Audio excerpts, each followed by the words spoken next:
خالق کائنات کے نام میں، جس کی باتوں کی تشریح نور بخشتی ہے اور دلوں اور ذہنوں کو نور الہی سے منور کرتی ہے، آج پھر یہ خاکسار نوید ملک آپ کی خدمت میں آداب بجا لاتا ہے اور پروگرام میں مسیحی کیوں ہوں لے کر آپ کی خدمت میں حاضر ہوں، اور آج پھر ایک نئے موضوع پر آپ کے ساتھ مل کر بات کرنے کو ہوں۔ یقین محکم ہے کہ آپ تمام ناظرین نہ صرف ماضی کے پروگرامز کے وسیلہ سے برکت پاتے رہے، بلکہ آج بھی اور خداوند نے چاہا تو مستقبل میں بھی جو پروگرامز پریزنٹ کیے جائیں گے، آپ ان کے وسیلہ سے بھی خوب برکت پائیں گے۔ ایک سوال ہے اور وہ یہ کہ بعض اوقات وہ لوگ جو مسیحی نہیں اور وہ لوگ ایون جو مسیحی بھی ہیں، بعض اوقات بڑی توقعات یعنی ایکسپیکٹیشنز کے ساتھ مجھ سے کچھ سوال پوچھتے ہیں۔ اصل میں سوالوں کے جواب دینے میں نہیں سمجھتا کہ میں بہت ماہر ہوں، لیکن یہ ان کی محبت ہے، ان کے دلوں میں میرے لیے کوئی مقام ہے، یہ ان کا پیار ہے۔ شاید وہ مجھے کچھ سمجھتے ہیں جبکہ میں اپنے آپ کو سمجھتا ہوں کہ میں ایک طالب علم ہوں، تو وہ اکثر اوقات مجھ سے ایک سوال پوچھتے ہیں، اور اس سوال کی بیک گراؤنڈ کچھ یوں ہوتی ہے کہ جب کبھی وہ بیمار ہوں یا کسی مشکل کے شکار ہوں یا کوئی پرابلم کھڑی ہو جائے یا ازدواجی رشتے میں ہے لیکن بیبی نہیں آ رہا، یا جاب لیس ہے، یا کسی بھی طرح کی خاندانی پرابلم جیسے نا اتفاقی کا سا عنصر ہے، تو اس سچویشن میں جب ایک ٹائم پیریڈ لگ جائے تو پھر وہ مجھ سے ایک سوال پوچھتے ہیں۔ وہ یہ کہتے ہیں کہ جی میں اتنی مشکل میں ہوں، یعنی اپنی ساری پرابلم اس کی نوعیت جیسی ہی کیوں نہ ہو، وہ بتاتے ہیں، اور پھر اس کے بعد کوئی ایسا شارٹ کٹ ڈھونڈنے کی کوشش کرتے ہیں کہ جس کے ذریعہ سے ہم اس پرابلم سے رہائی پا سکیں، چھوٹ سکیں، یہ مشکل ہم پر سے ٹل جائے، اس بیماری سے، اس دکھ سے، اس ٹینشن سے، اس ہیڈک سے، یا رات کو جو نیند نہیں آتی، اس سے کسی طرح سے رہائی پا سکوں۔ اور پھر وہ سوال یہ ہوتا ہے، یہ تو بیک گراؤنڈ تھی، پھر سوال یہ ہوتا ہے کہ صاحب کوئی ایسی آیت، کوئی ایسا ورد یا کوئی ایسا وظیفہ بتائیں کہ میں اس آیت کو یا اس ورد کو یا اس وظیفے کو دہراتا رہوں، ریپیٹ کرتی رہوں، اور یوں مجھ پر سے یہ پرابلم دور ہو جائے۔ اور بعض اوقات تو وہ یہ بھی کہتے ہیں کہ یہ بھی بتائیے گا کہ وہ جو آیت ہے یا جو ورد ہے یا وہ جو وظیفہ ہے، اس کو کتنی بار پڑھنا ہے، صبح پڑھنا ہے یا دوپہر کو پڑھنا ہے یا شام کو پڑھنا ہے، اس کی دہرائی کیسی ہونی چاہیے، میں کیسے کروں، اس طرح کا سوال۔ اس کی کئی ایک وجوہات بھی ہیں کہ وہ یہ سوال کیوں پوچھتے ہیں۔ ایک وجہ تو میں نے آپ کو بتا دی کہ مجھ سے کچھ ایکسپیکٹیشنز ان کو ہے کہ شاید میں بہتر صلاح دے سکوں، مشورہ دے سکوں، لیکن دوسری طرف جس معاشرے میں ہم رہتے ہیں، اس معاشرے میں کئی ایسے علماء بھی ہیں، مختلف ادیان کی بات کرتا ہوں، اور بالخصوص زیادہ تر وہ جو مسیحی نہیں ہے، وہ علماء اپنے لوگوں کو، یہ سب کی بات نہیں کرتا، ان میں سے زیادہ تر ایسے ہیں جو اپنے لوگوں کو یہ کہتے ہیں کہ یہ پرابلم آپ کی زندگی میں ہے، یہ مشکل آپ کی زندگی میں ہے، یہ دکھ ہے، یہ تکلیف ہے، آپ ایسا کریں کہ اتنی بار یہ والا فریز یا جملہ آپ دہرائیں تو یہ مصیبت ٹل جائے گی۔ کچھ مقامات پر وہ کہتے ہیں کہ کیوں نہ آپ اس حوالے کا ورد کریں، یعنی کئی مرتبہ اس کو دہرائیں۔ اس کو وظیفہ کرنا بھی کہتے ہیں، اور کئی لوگوں کے پاس دھاگے پر موتیوں سے ایک خاص تعداد یعنی کوانٹٹی میں موتی لپٹے ہوتے ہیں، جس کو ہم تسبیح کہتے ہیں، اور پھر وہ ایک دفعہ وہ ورد کرتے ہیں اور وہ ایک موتی آگے کرتے ہیں۔ جدید دور میں ایسی چھوٹی چھوٹی مٹھی میں آ جانے والی مشینیں ہیں کہ ایک دفعہ پڑھا اور کلک کیا اور نمبر آگے چلا گیا، پھر کلک کیا، پھر اور یوں یہ کوانٹٹی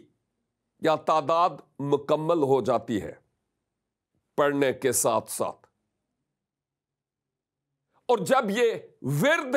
کر لیا جائے، جب یہ وظیفہ کر لیا جائے، جب اس طرح کی کسی آیت کو دوہرا لیا جائے، تو اس کے بعد کیا ہوتا ہے؟ شاید وہ سائیکالوجیکلی،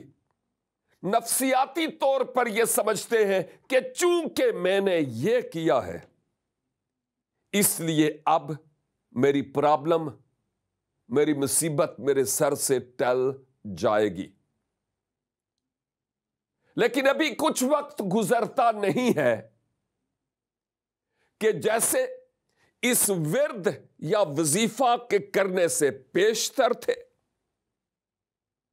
سیم وہی سچویشن، سیم وہی حالت اس ورد یا وظیفہ کے کرنے کے بعد بھی ہوتی ہے۔ اس کا سبب یہ ہے کہ انسان چاہتا ہے کہ کوئی ایسا طریقہ اختیار کیا جائے، کوئی ایسا شارٹ کٹ ہو جس سبب سے میں اس مصیبت یا اس پرابلم سے رہائی پا سکوں۔ ہو سکتا ہے اس کی وجہ یہ بھی ہے کہ ہمارے ملک پاکستان میں پہلے کسی دور مسافت کو طے کرنے کے لیے شہروں کے بیچ سے ہو کر گزرنا پڑتا تھا، اور ہیوی ٹریفک کے سبب سے مسافت کی جو دورانیہ تھا وہ اور بڑھ جاتا تھا۔ اور پھر حکومت نے یہ ایک اچھی سوچ رکھتے ہوئے شہروں کے باہر جس کو ہم بائی پاس کہتے ہیں وہ بنا دیے، تاکہ لوگ جو دور جانا چاہ رہے ہیں وہ لازماً اس شہر کو کراس نہ کریں، ان کا وقت بچ جائے۔ ہو سکتا ہے یہ کنسپٹ بھی ہمارے ذہن میں ہو، اور سوچتے ہوں کہ کاش کے کوئی بائی پاس ہو کہ جلدی سے اپنی منزل پر پہنچ جائیں۔ اور یہی سبب ہے کہ لوگ اس طرح کا سوال کرتے ہیں، اور کئی لوگوں نے، عالموں نے اپنے لوگوں کو، میں نے کہا جو مسیحی نہیں ہے، اپنے لوگوں کو بتایا ہوا ہے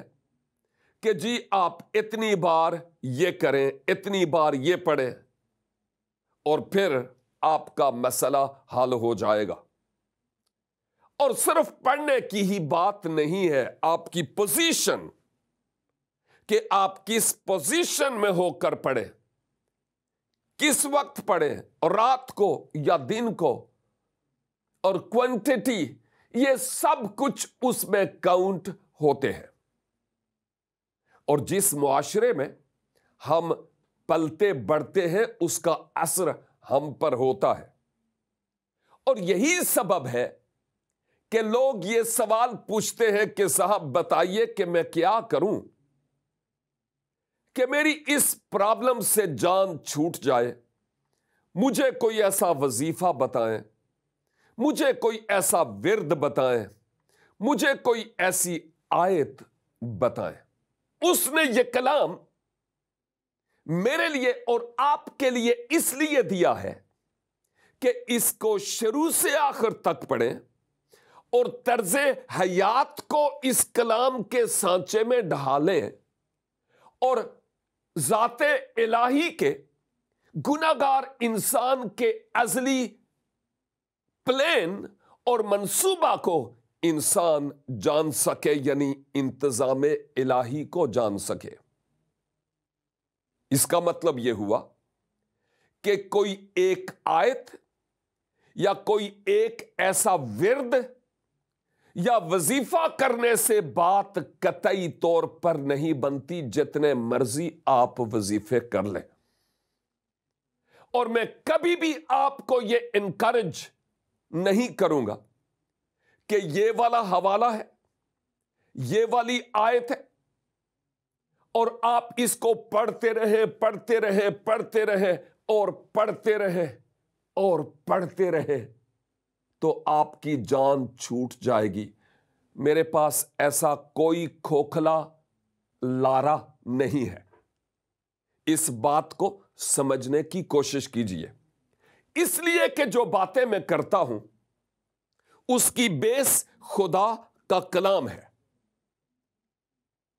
اور اگر خدا کا کلام مجھے کوئی ایسی بات نہیں بتاتا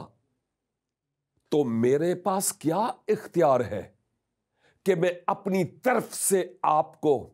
کوئی آیت بتاؤں, زبور 91 بتاؤں, زبور 51 بتاؤں, زبور 23 بتاؤں, یا فلاں آیت بتاؤں, یا آیت الکرسی بتاؤں. میرے پاس کوئی ایسا اختیار نہیں ہے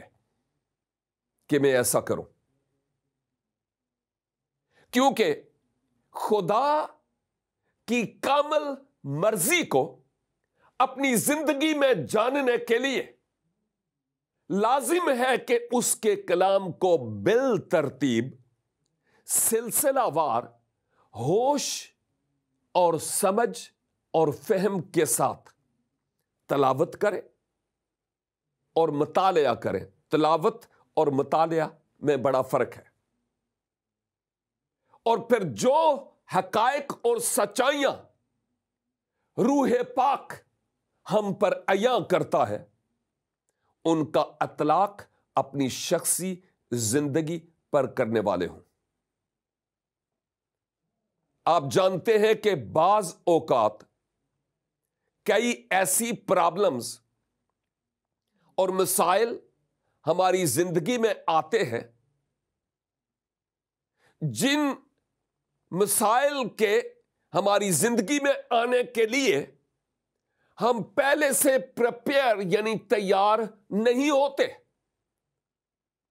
اور ایک سبب اس کا یہ بھی ہے کہ ہم خدا کے کلام کو بھی اس قدر نہیں جانتے ہوتے, یا جان بوجھ کر بھی اس کو پڑھتے نہیں, تلاوت نہیں کرتے اور اس کا مطالعہ نہیں کرتے, اور ہمیں پتہ نہیں چلتا کہ جو کچھ ہم کر رہے ہیں وہ درست ہے کہ نہیں, اور ہم اپنی من مانی کرتے ہیں. اور جب مشکل سے دو چار ہوتے ہیں, گرفت ہوتی ہے, تو پھر ہم کوئی شارٹ کٹ ڈھونڈنے کی کوشش کرتے ہیں, اور ایسا کوئی شارٹ کٹ کتاب مقدس میں میرے لیے یا آپ کے لیے نہیں ہے. میں یہ یہاں پر کہنا چاہوں گا کہ آپ مجھے غلط نہ سمجھیے گا اگر آپ کتاب مقدس کی کسی آیت کو, کسی ایک حوالے کو زبانی یاد کرنا چاہتے ہیں تو مجھے معاف کیجئے گا، میں یہ نہیں کہتا ہوں کہ آپ زبانی یاد نہیں کر سکتے، ضرور یاد کریں۔ یہ بہت اچھا ہے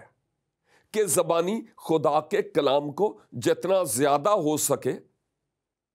اس کو یاد کیا جائے، جتنا زیادہ ہو سکے اچھا ہے، کیونکہ جب یہ کلام ہمارے ذہن میں ہوگا،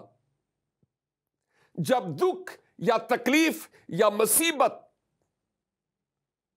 ہماری چوکھٹ پر آن کھڑی ہوگی تو اس وقت اس کے مطابق ہم اس آیت کو جو ہمارے ذہن میں آلریڈی حفظ ہوگی، اس آیت کا وہاں پر استعمال کریں گے کہ اب اس صورت میں کیا کروں۔ یہ لازم ہے۔ تو گویا میں یہ نہیں کہہ رہا ہوں کہ خدا کے کلام کو زبانی یاد نہ کیا جائے، ہاں اس کی تلاوت کی جائے اور جتنا زیادہ حفظ ہو سکتا ہے حفظ بھی کرنا چاہیے، یہ کوئی بری بات نہیں ہے۔ لیکن اچھا ہوگا کہ جو تلاوت کیا جائے یا حفظ کیا جائے ہم سمجھ رہے ہوں کہ یہ جو کچھ ہے یہ کیا ہے اور اس میں کیا لکھا ہوا ہے، تاکہ جس وقت جس قسم کی آزمائش یا مشکل آن کھڑی ہو اس وقت ویسی ہی آیت ہمارے ذہن میں ہو اور ہم اس مشکل میں اس آیت کا استعمال کر سکیں، یعنی اس مشکل میں اب یہ آیت مجھے یہ کہتی ہے کہ مجھے یہ کرنا چاہیے۔ جب میں زبور کی کتاب کا مطالعہ کرتا ہوں تو بزرگ داؤد زبور 119 اور اس کی 11 آیت میں فرماتے ہیں، خدائے بزرگ و برتر کی طرف مخاطب ہوتے ہوئے کہتے ہیں کہ اے خدا، میں نے تیرے کلام کو اپنے دل میں رکھ لیا تاکہ تیرے خلاف، تیری ذات کے خلاف گناہ نہ کروں۔